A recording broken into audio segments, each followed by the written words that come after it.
Good morning. Morning. My name is Cabrera. I'm a Border Patrol agent based out of the Rio Grande Valley, it incorporates Rio Grande City all the way down to Brownsville, which is the tip of Texas, and all the way up into Corpus Christi. I'm here speaking as a representative from the Border Patrol Union.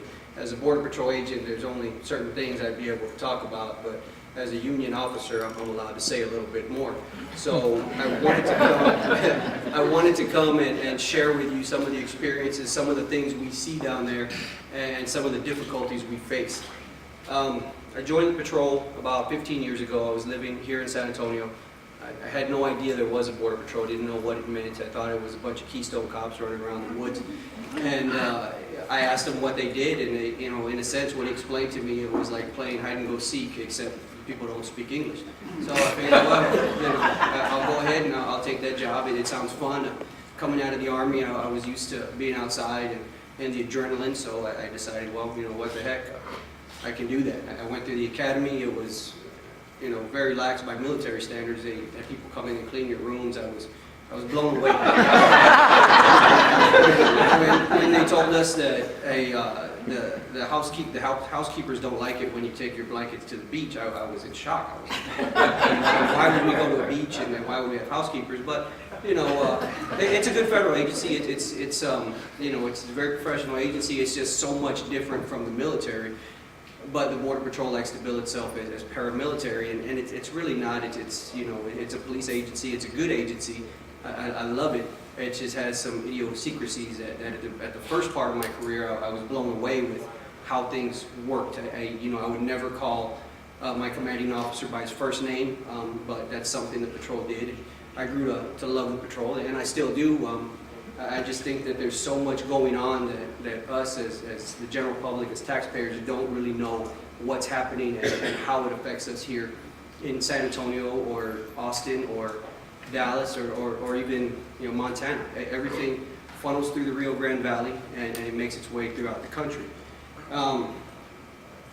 We do work a lot in conjunction with other law enforcement agencies, not just federal. We have Air and Marine, we have customs down there on the river, but we also have DPS and the local law enforcement, which it pains me to say that the federal government has not secured this border.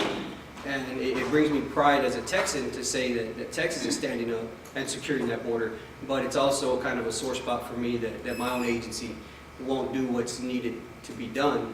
And I don't necessarily blame my agency. I know my agency has its heart in the right place, but with the government being what it is and the political factors, I think the main thing we've always been lacking is the political willpower to get this problem fixed. And we're confident now with a new president coming in that something will change. Now, we don't know for a fact that it will.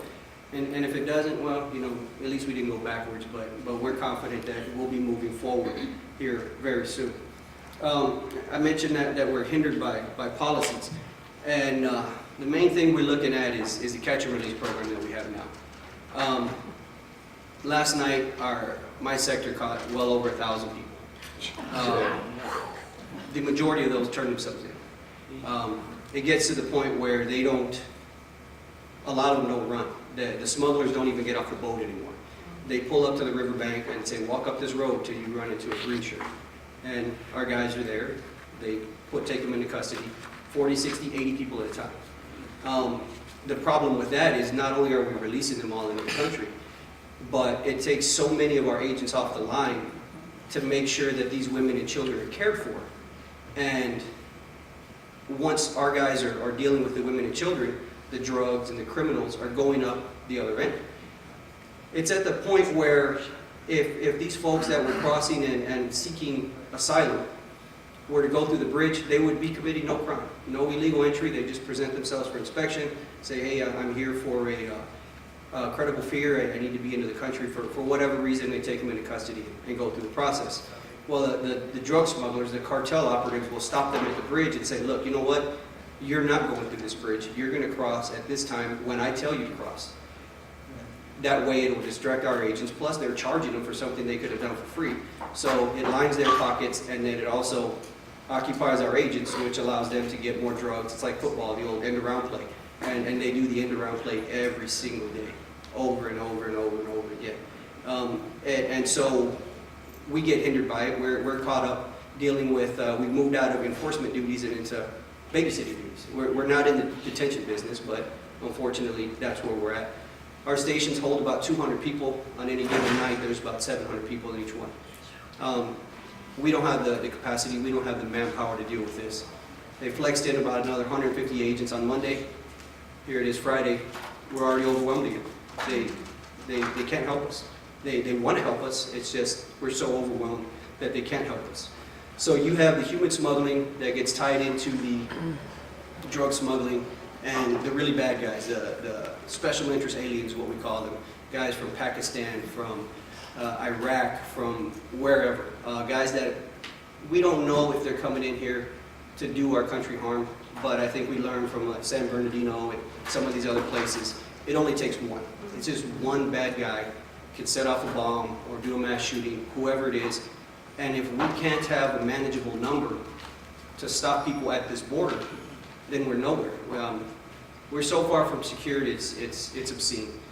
The Border Patrol has finally come out and admitted that we're at a 51% apprehension rate. 51%. That means we had 1,000 people last night. The other 1,000 got through already. And those are people, we have no idea who they are, what their intentions are. They may be coming to work in the fields or work in a factory somewhere, but we just need one bad guy to create all kinds of havoc. And so that's one of the things we're seeing now is with this catch and release, this asylum issue, it's creating that loophole for more people to get in. There's no vetting process. The vetting process is in what we refer to as big boy rules.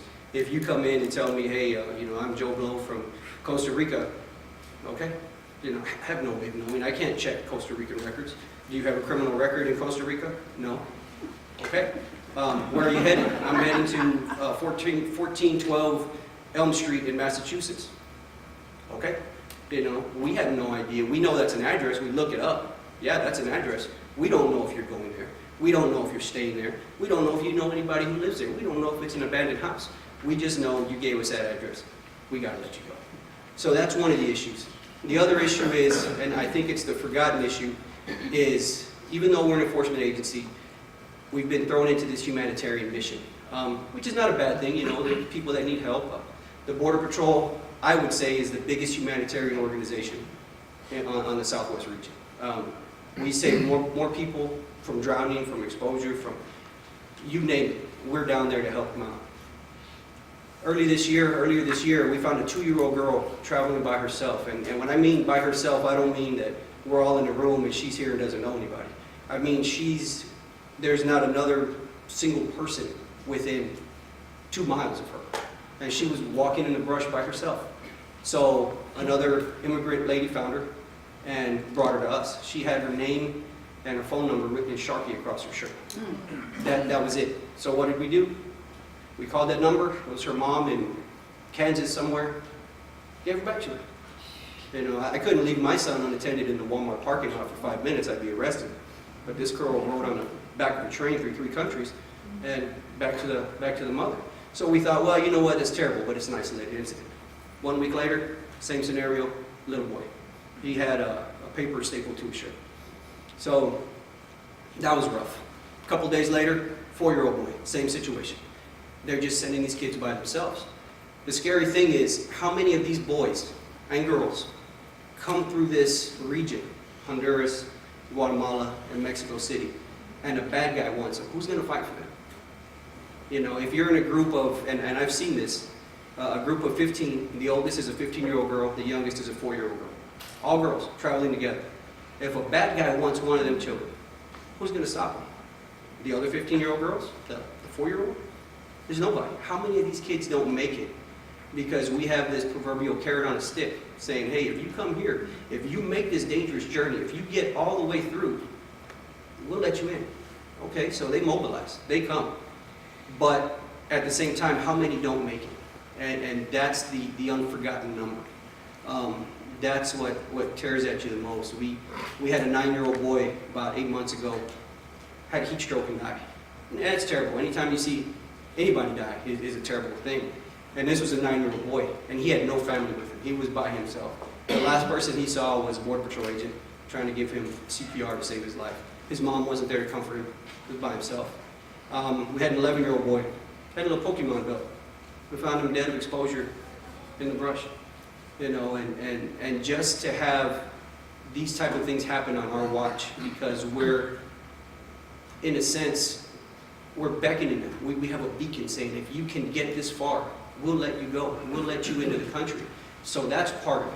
And that also ties into the drugs, human smugglers, the sex traffickers, because one is a diversion in order to create the other.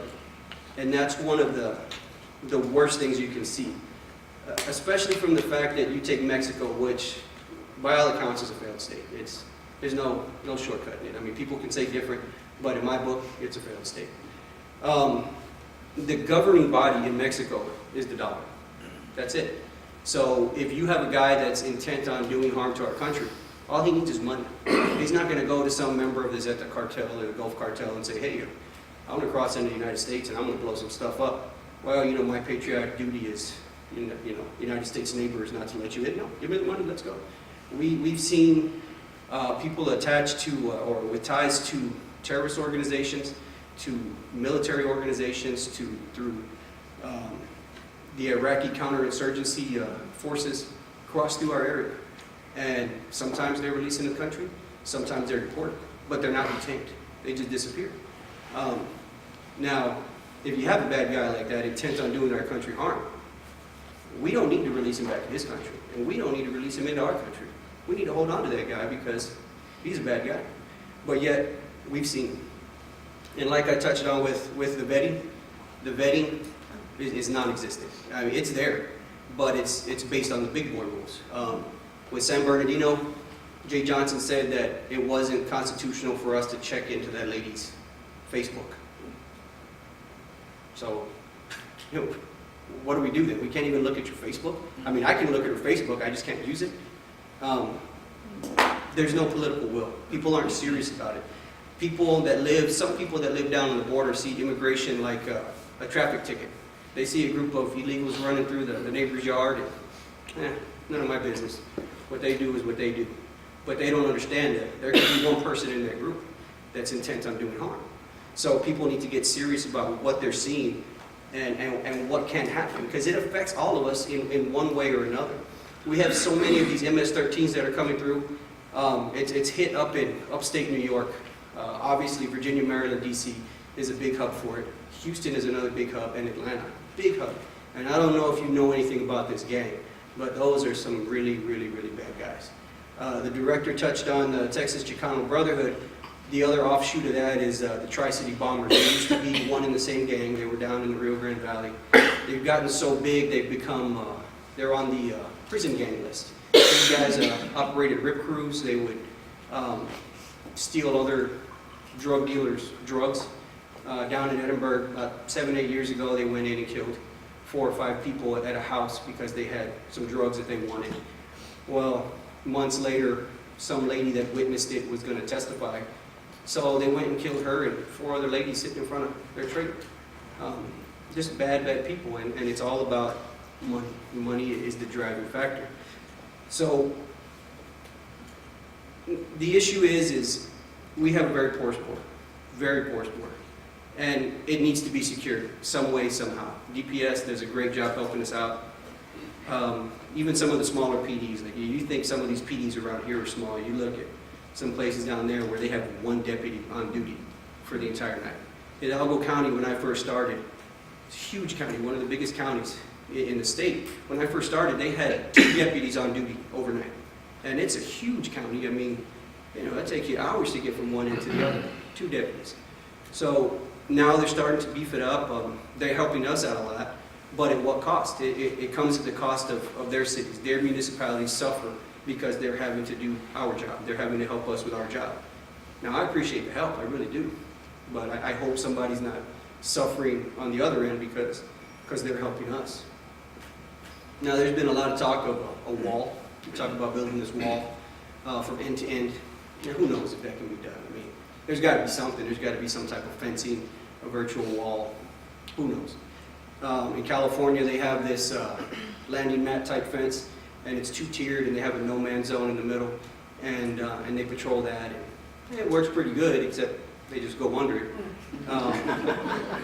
In Arizona, they have some type of landing mat fence, and what we've seen is these guys will cut a big chunk, a big square out of the top of that fence and hinge it and hit it with a vehicle, and it just opens up like a door, and it slams back shut, and they're gone.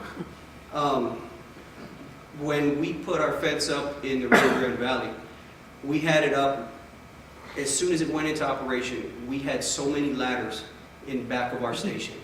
Within a month, I mean, you could fill this room up 3 times with the amount of ladders we had. You had construction ladders, you had homemade ladders, you had linesman ladders, I mean, $100, $500, $600 ladders, and you had, you know, the crap ladders that, you know, your dad would build in the backyard to get up on the roof. We had so many ladders, they had to tell us, stop bringing the damn ladders into the station. There's no room for them. I mean, that probably would have financed the border wall in and of itself.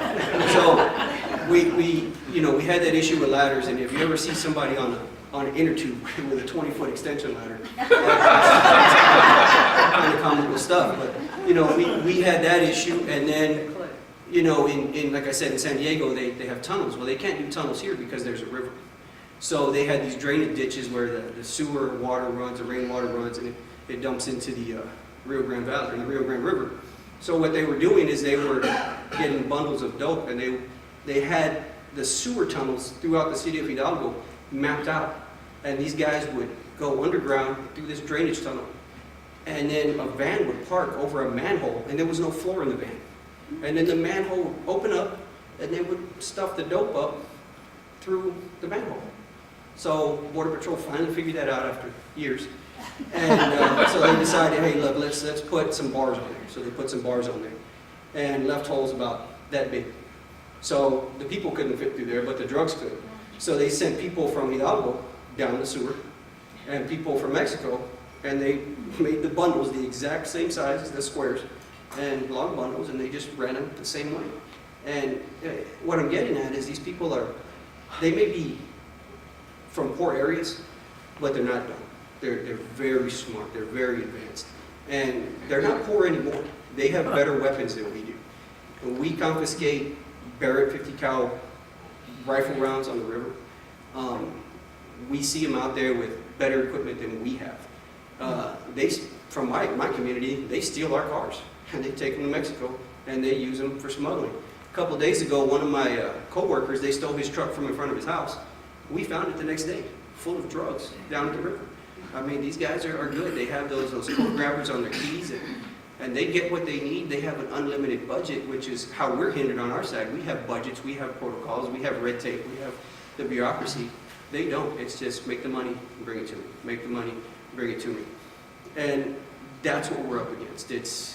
We have skyboxes where we can monitor the river, and on their side, they have a bunch of 2x4s on a tree, and they have a guy watching our guy. And we're just watching each other all day long. They have guys on the riverbank with a fishing pole with no bait, and they're just counting the boats that go by. And when DPS goes by, they say, okay, there's one boat with 6 people, another boat with 5 people. And they radio it into the next guy who's a mile away, and he counts them, okay, still 6 people, still 5 people. Took them 30 seconds to get here, and so on. So they know how many people are there. If that boat doesn't get from point A to point B in a certain amount of time, they know it stops somewhere, so they know where we're at. And if that boat gets to that certain area and there's less people on it, they know we drop somebody off to watch for their traffic in a certain area. So they wait till we get so far away that they know they have us timed at full throttle how far we can get from point C back to point A so they can run the dope. And by the time they run it and get back, we're just barely getting there. So DPS got faster boats, Border Patrol got faster boats. So we started cutting them off when they would come back across the river. Got a couple of their rafts. So then they just decided, well, hey, let's tie a rope to this raft and tie that rope to a truck. And when we see the Border Patrol, the guy in the truck takes off. And that thing just comes skipping across, and they're gone. They're quick. They're good. But it's an uphill battle for us. We cannot keep up. It's a dangerous situation. It's a very dangerous situation. The political willpower is not there. And ultimately, the ones that are suffering are, well, not necessarily, they're suffering, they're not the last resort. It's taking its toll on our country, but the ones that are caught in the middle are these kids. I had a little girl tell me the other day, she was 14 years old, and we see a lot of these girls that they tell us that their parents put them on birth control before they make this trip. Or you'll see them with a Plan B pill. And this girl, and this is kind of, harsh, but this girl was telling us how she was violated along her journey. And she said, but the worst part is what they were doing to her brother at the same time, a little 4-year-old little boy. I mean, it's terrible to see this stuff. And we may not be able to secure this border 100%. Nothing's 100%. I mean, I don't even think the Berlin Wall was 100%. Not that we'd ever go that route, but I mean, you look, I think that was like 91, 92% effective. And that was a huge structure. They had everything imaginable out there. They couldn't do it. The Border Patrol will tell you, well, we're 80%, we're 85%. We're not even close. I don't know if we can secure this 100%. I seriously doubt we can, but we can get it to a manageable number. But to get it to a manageable number, we need the resources. We need the people. We need infrastructure. And most importantly, above all things, we need political will. Because with the government, as you folks know, if there's not political willpower to do anything, it's not going to happen. And for so long, the government has looked at immigration as just a minor inconvenience. And more people are coming. I joined the patrol 15 years ago. They told me there was 11 million people illegally in the United States. Now they tell me there's 11 million people illegally in the United States. I've probably seen that many come through. There's no way there's 11 million people, unless it's a one-for-one policy. There's no way. There's no possibility. Now, do I think it's feasible to clean out 11 million people, or 10 million people, or 30 million people, which is probably what the number's at? I don't think that's feasible. I think there needs to be some type of reform. There has to be some type of criteria. But before you can do a reform, you have to stop the flow. Stopping the flow is sanctions on employers. The supply and demand theory. If we're demanding it, they're going to supply it. So we need to cut that off. The border needs to be secured. It's as like if your water faucet's overflowing, your sink's overflowing onto the floor. Are you going to start mopping, or are you going to turn the water off? And by doing the reform before the security, that's what we're doing. We're trying to mop the floor, and it's continuing to flow and continuing to flow. So we need to turn this spigot off. We need to stop this flow coming into our country in order to get a handle on what's going on. Until we get a handle on what's going on, we're just spinning our wheels. One more thing. I know the commissioner, or the director, I'm sorry, the director touched on border violence.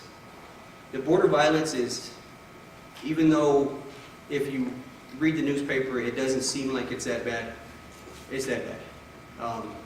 Last week we had a 41-year-old man and his 3-year-old son killed execution style in Starr County, which is the next county over for us. But you didn't hear about it.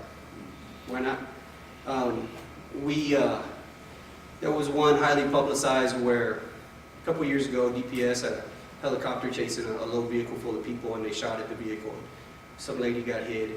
It was a big deal about it. Obviously somebody got shot, smuggling. So the kid was a local high school kid, the smuggler. So they put him in jail. He bonded out. About 2 months later, he reoffended, same exact crime. Got caught again, bonded out again. They sent a kid to come kill him. A 15-year-old boy came and killed him. That kid worked for the Gulf Cartel. Again, you hear about it? You don't hear about it. Home invasions are so common, it doesn't even get reported anymore in the Rio Grande Valley.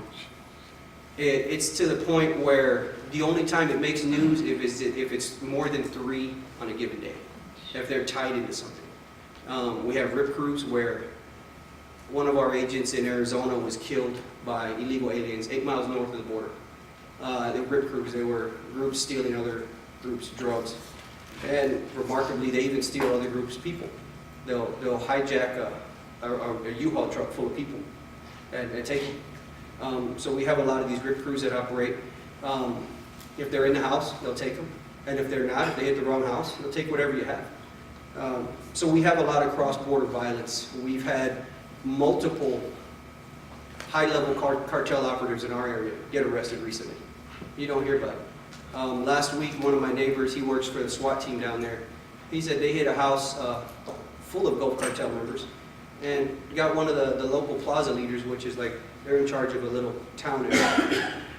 Doesn't make the papers, but it's just interesting that the reason I believe it doesn't make the papers is if some of these local law enforcement say, well, hey, we have a drug problem, then the government comes back and says, well, what the hell are you doing? Why are we giving you all this federal money? But if we don't have a problem, everything's working out great, okay, no drug problem. And I think it reared its ugly head about 4 years ago in Hidalgo County, where Lupe Trevino was saying there's never been any drug problems, there's never any violence, nothing, everything's great. And now he's in federal prison, him and his son and a whole bunch of other guys.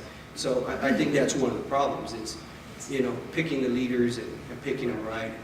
In the Rio Grande Valley, corruption is pretty thick. That good old boy, that Mexican compadrísimo is where, you know, my brother, and all these people, and they take care of each other. And, you know, when you see a guy spending, you know, $2 million to campaign to be on the school board, there's something. And we see that time and time again, and it's the corruption. And until we can attack this corruption and secure this border, that, let's face it, a lot of people don't want to see this border secured, but it needs to be. And until we can get it secured, we're nowhere. But what I'd like to do is open it up to some questions, because I'm sure I've missed a couple things, but I'm sure that you guys got some questions, and I'd like to hear them. Sir? What about the wall in Israel? I have read several cases where it's very effective, not 100%, but pretty effective. Has this been looked into? Well, you know, it has. I think that the difference is if you look at the terrain, not just, I mean, if you look at it from San Diego to Brownsville, but then you even take it smaller than that, and you go from El Paso to Brownsville, and you have, you know, some marshy area, you have good river, you have kind of not so good river, you have mountainous areas, you have desert, and then back to more mountain, and back to more desert. And then you also, another big factor is the Treaty of Guadalupe Hidalgo, which says that the United States can't build a wall south of the North Levee for river control. So some of the wall we have in the Rio Grande Valley is 2 or 3 miles north of the actual river. So what happens is we end up giving it away, creating a no man's land. And there's people that live on that side. So I think in some areas, a big beefy wall would work. In the Rio Grande Valley, what we have is we have nature's wall. We have a river, you know, and I think the reason why that was the original border was because it was a boundary. The problem is we don't take advantage of this natural boundary. Now, granted, from Weslaco down to the mouth of the Rio Grande, there's places where you can walk across. And then Starr County over to Falcon Lake, again, you can't get a boat in there, it's too shallow. But from Starr County all the way to the Ansel Lewis Dam, you got maybe 100 yards wide and anywhere from 20 to 80 feet deep waters. Perfect for riverine operations, perfect. But we don't take advantage of it. In our area, just in my station alone, we have 15, 18 boats, but we deploy 2 at a time. Because, well... Lack of resources? No, well, there's resources. The thing is these guys in the Border Patrol don't want to give this manpower to this guy. You know, we have so many people working the line over here, and they're the front line. But then we have the boats, which is in front of the front line. But the front line doesn't want to give to the other front line. Those are our people, you can't have them. They say, well, we need these people back here. Well, if you put those people up here and spread them out, you won't need as many back there. And the thing is Border Patrol's been around since 1924. We've tried patrolling land since 1924. It's not working. It's just not working. We need to do something else where we can put people, different strategies. Obviously, the riverine strategy wouldn't work in El Paso. Just wouldn't work. But it'll work in Falcon Lake. It'll work in the McAllen area. It'll work. We've seen it work. It's just the local political scene, I guess, the down low politics within the agency. It can be done. Air and Marine has given us a ton of assets to help out, whether it's boats, whether it's manpower, training, air assets. They help us out in leaps and bounds. Coast Guard was down there for a while. They've helped us out. DPS, Texas, the game wardens have helped us out. And it's just that it seems when more resources come in to help the Border Patrol, the Border Patrol will step back a little bit and say, no, those guys have it. We'll step back. And we can't do that. We need to be proactive instead of reactive, because we're constantly playing catch up, constantly, and we have to get ahead of this problem, because if not, we're going to be forever behind.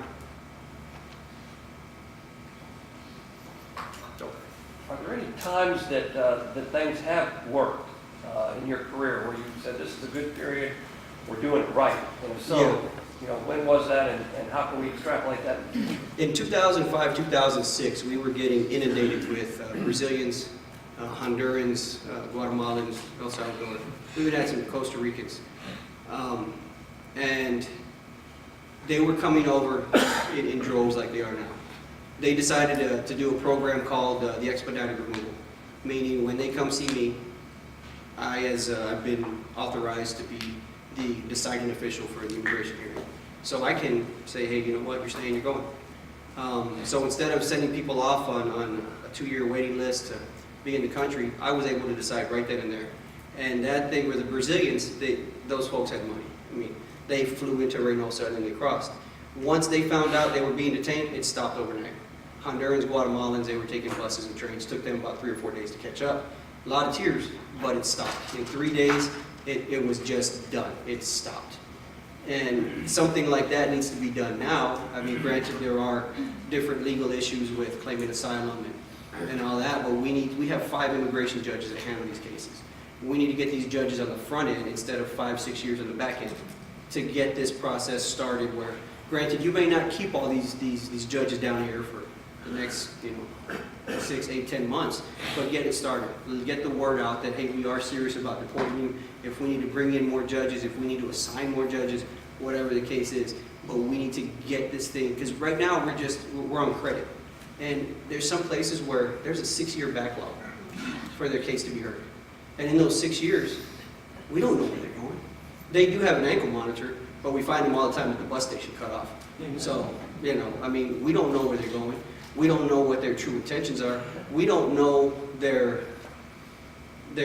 intentions, and then trying to get our U.S. attorney to do anything down there. I mean, good luck. We had a guy in 2008, he was a Honduran, he was attached to the Mata Salvatrucha gang. He was accused of shooting 23 people on a bus. Now, he didn't kill all 23 people, but he tried to. 23 people on a bus in Honduras. They brought him in front of the magistrate down here, and they said, well, he hasn't committed any crimes here, so we're not going to release him into the country, but we're just going to let him go back to Honduras. No harm, no foul. A couple years later, we found him in the country again. But that was a bad guy, and just because he hadn't committed crimes here, well, don't worry about it. You can't operate like that. So, like I said, he's coming to a neighborhood near you. He could be setting up shop here. He could be your neighbor. He could go anywhere in the country.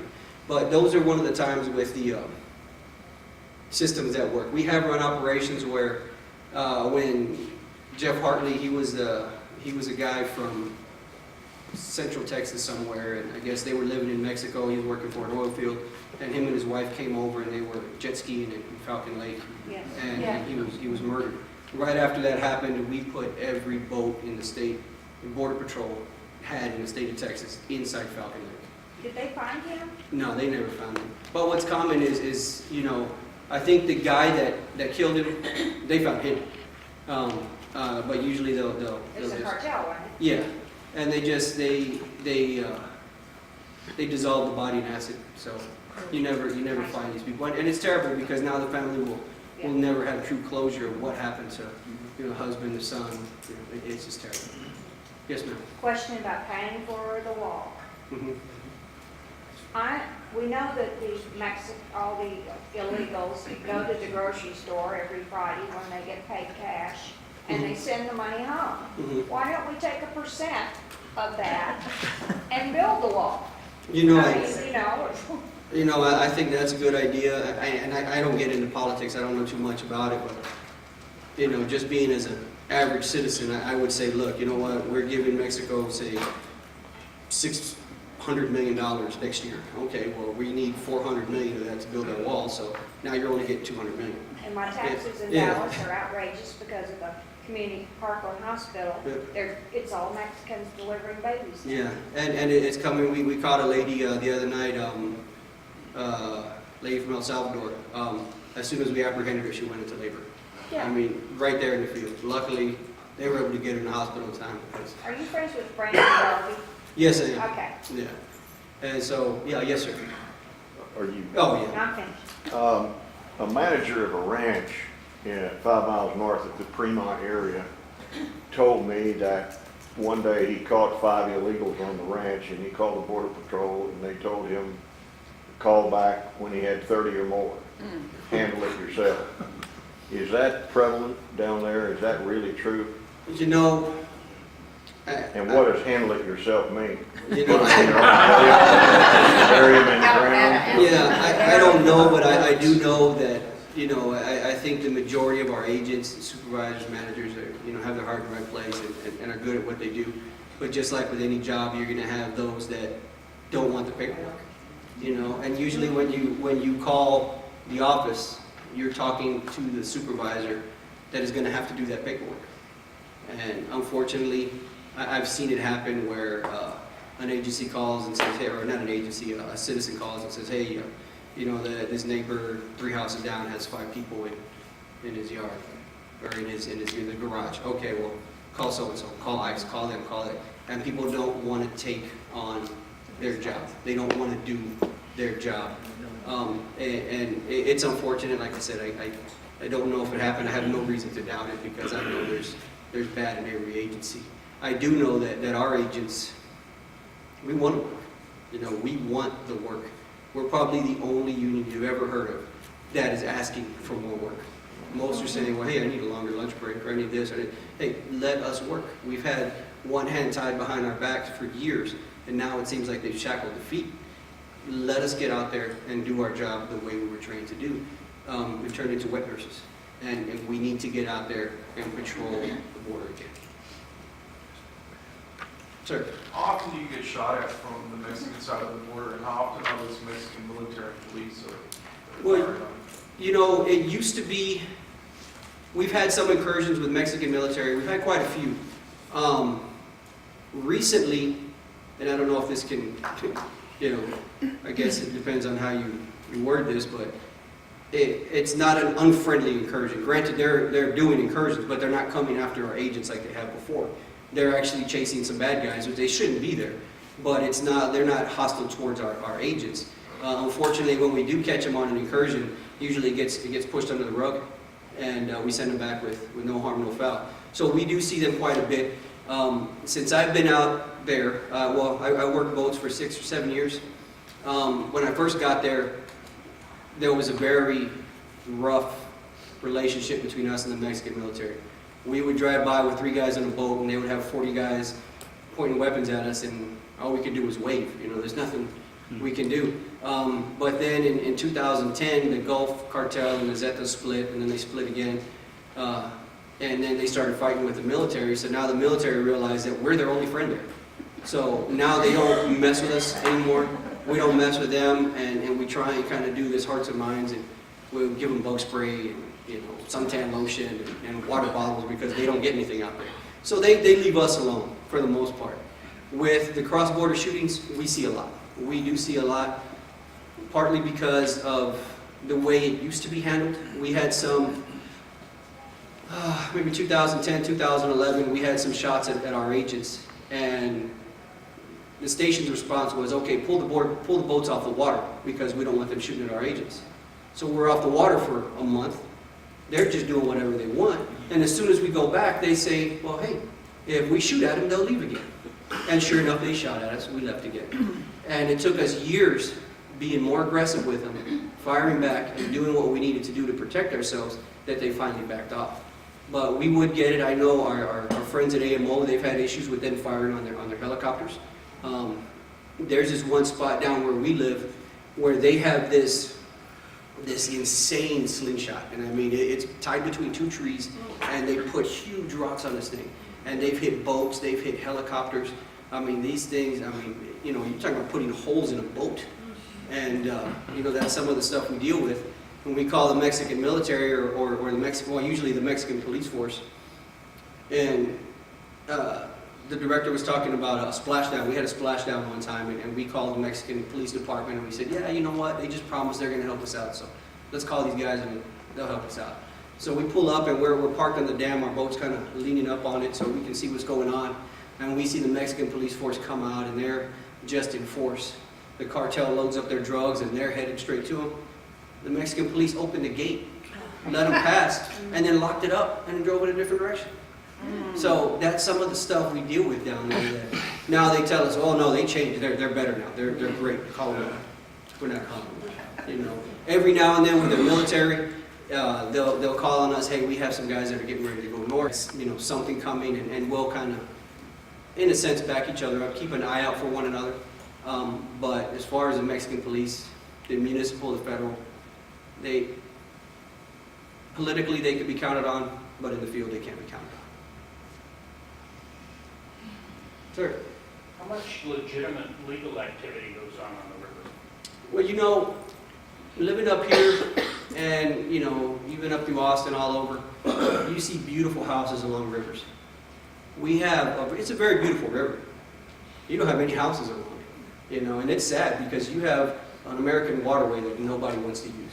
You'll have some guys go out there and use boats on the weekend, some fishing, but for the most part, it's the Mexican side that utilizes that river. We don't, because we can't. They did have some really nice ski schools and wakeboarding competitions in the river. Real nice. They would be covered. Even ESPN would go out there to cover them. And around 2010, 2011, the Zetas came in and took the ski school away. They just said, nope, this is now our ski school. And they use it to smuggle drugs back and forth across the river. So there is very limited fishing out there, and the fishing's good.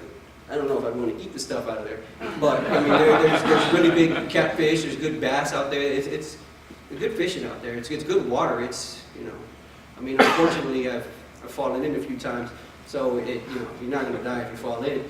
But it is a very nice waterway. It's just nobody can use it, you know, because of the danger that's out there. We would sit out there at one of the piers, and we would have our lunch, you know, our lunch break. We'd sit there and, you know, bust out your lunch boxes, and we're eating, and then we would hear gunshots, so we would take off. And it got to be such a common occurrence, if we didn't see muzzle flashes, we would just stay there. You know, like, well, I don't see anything, I don't hear any loud explosions, so we'll just keep eating. It just became, you become desensitized to it. So it is a beautiful country. Mexico can be a beautiful country. Unfortunately, it's not. It's a shame. Well done. Yes, ma'am. What about the unmarked buses that are coming up 35? Yeah, those are McAllen with the Muslims. those are ours. You know, not only are they coming up 35, they're going all the way to San Diego. It's gotten to the point. It was in the paper a couple of days ago. The city of McAllen is at its breaking point. Yeah. We have a local church out there, and one of the sisters, she brings in the children and women and children, and people, you know, help out with food and stuff in order to, as a waypoint to help these people go north. She's at a breaking point. She has no more tents. She has no more place for them. So now the government is talking But about. these are Muslims that are coming up. Well, there's on everything the coming unmarked up. buses. Yeah, And they go up to Rockwall. And they yeah. unload at the big, huge gas station, I forgot what it's called. They all walk into the store, and they, with a $100 bill, fresh $100 bill, and they go buy a bag of Cheetos. And then they get back on the bus, and then they... Yeah, and you know, those folks that are from the Muslim countries, you know, I think that's part of the refugee program. So those aren't our guys. Right. Our guys come through the river. Right. Well, not necessarily our guys, but the guys we catch. Those folks are coming through the port of entry. They're being allowed into the Yes. port of entry. And unfortunately now we're becoming so overwhelmed, we're actually flying people, well, before their process, we're flying them straight to Chicago or straight to, you know, different points along the country because there's no place for us to process. Right. Anyone else? All right, thank you Well very done. much. Oh, I'd just like to say that I think you're a very good presenter, Thank you. and Yes. you really have your stuff done real well. I appreciate Do a it. good job for your local. Thank you.